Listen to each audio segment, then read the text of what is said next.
শিৱায় নমঃ, ওম শিৱায় নমঃ, ওম শিৱায়। মোৰ শ্ৰদ্ধাৰ ভাৰতবাসী ৰাইজ সকলোকক মই শ্ৰদ্ধাৰ সেৱা জনাওঁ।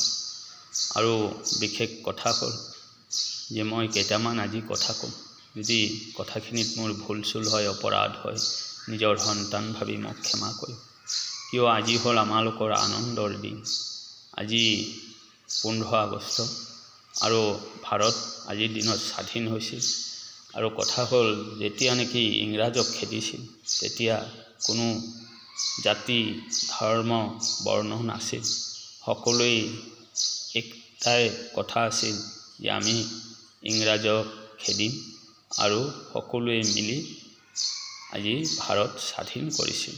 তে মই ক'ব বিচাৰোঁ যে আমাৰ যদি সেই আগৰ দিনবোৰ মনত কৰি আমি যদি হিংসাৰ ভাৱ এৰিব পাৰোঁ, আমি যদি ভাবোঁ আমি একেই মাৰ সন্তান, আমাৰ কোনো ভেদাভেদ নাই, তেনেকুৱা যদি আমি ভাবিব পাৰোঁ, তেতিয়াহ'লে আমাৰ ভাৰতবৰ্ষটো এদিন শক্তিশালী দেশ হ'ব আৰু হিন্দু ৰাষ্ট্ৰ এদিন ঘোষিত হ'ব।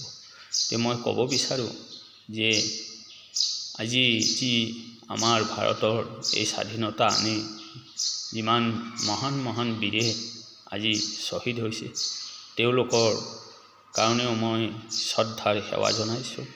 আৰু মোৰ যিমান ভাৰতৰ সৈনিক আছে, সৈনিকক মই শ্ৰদ্ধাৰ সেৱা জনাইছোঁ।